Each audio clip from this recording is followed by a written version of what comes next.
नमस्कार बंधु। आदि शंकराचार्य के जीवन चरित्र से हम सब इन दिनों अवगत हो रहे हैं।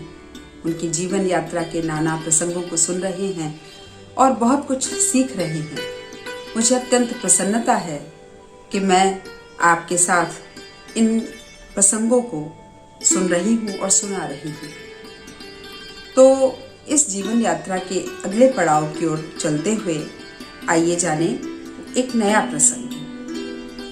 हम पिछले प्रकरण में सुन चुके थे कि आचार्य शंकर काशी पहुँचे और वहाँ चांडाल वेशधारी शिव से उनका सामना हुआ।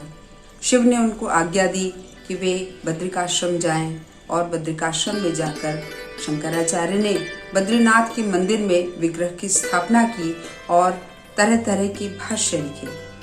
अब उनके जीवन में एक नया प्रसंग आता है और यहाँ हम अवगत होते हैं उनके आचार्य रूप से।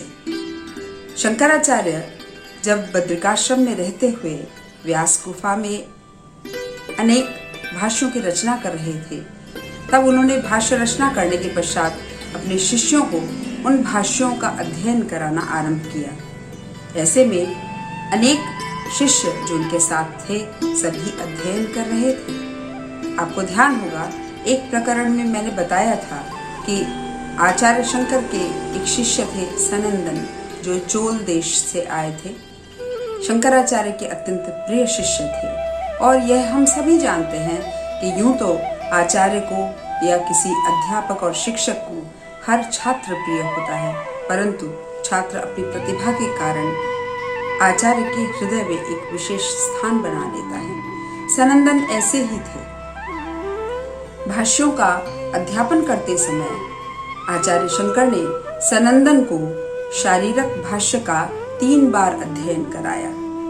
यह बात और शिष्यों को खटक गई। उन्हें बुरा लगा कि ऐसी क्या विशेषता है सनंदन में कि आचार्य शंकर ने उसे 3 बार भाष्य का अध्ययन कराया पर हमें नहीं कराया।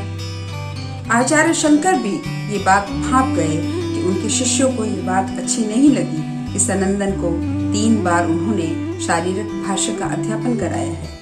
इसलिए उन शिष्यों के मन में सनंदन के लिए एक विशेष आदर और सम्मान जगाने की दृष्टि से और साथ ही साथ सनंदन की परीक्षा लेने की दृष्टि से उन्होंने एक अनोखा उपक्रम किया।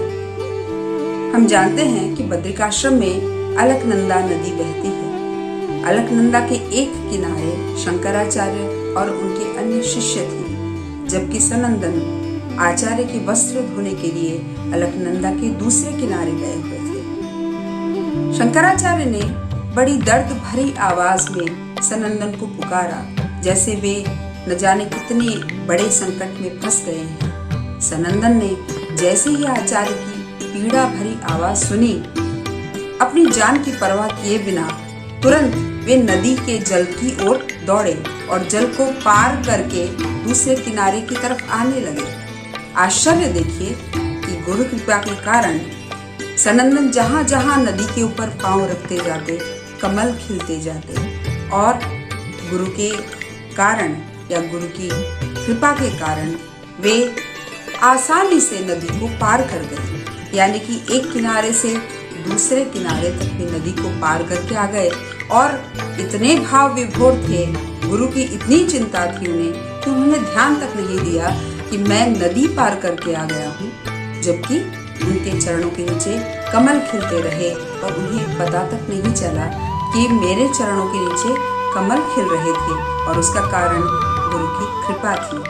जब वे इस किनारे आए तो निश्चय ही सभी शिष्यों के मन में उनके लिए आदर और सम्मान जग गया। वे जान गए कि हम सनंदन की गुरु भक्ति के सामने कुछ भी नहीं है। तब से सनंदन का नाम पद्मपाद पड़ा, यानी जिनके चरणों में पद्म यानी कमल ही कमल खिले। अब बद्रिकाश्रम में शंकराचार्य और उनके शिष्य कुछ समय और रहे और वहां से वे आगे की यात्रा की ओर बढ़ने लगे। इस बीच भाष्यों का अध्ययन अध्यापन चला और अगली यात्रा उन्होंने की ज्योतिर्धाम की। फिर तुंगनाथ गए और उसके बाद गौरी कुंड होते हुए केदारनाथ पहुंचे। केदारनाथ में बहुत सर्दी थी अत्यंत शीत से बचाने के लिए उन्होंने शिष्यों के लिए तप्त कुंड को ढूंढा और वहां पर स्नान करने की व्यवस्था की। इसके पश्चात वे गंगोत्री भी पहुंचे। गंगोत्री से गोमुख की यात्रा करके आए और पुनः गंगोत्री आ गए। इससे आगे उनके जीवन में क्या हुआ, उनकी इस यात्रा का अगला पड़ाव किस ओर जाता है, इसके लिए मैं आपको आमंत्रित करती हूँ अगले प्रकरण में। अगले प्रकरण में हम इससे आगे की उनकी यात्रा के बारे में जानेंगे। तब तक के लिए धन्यवाद।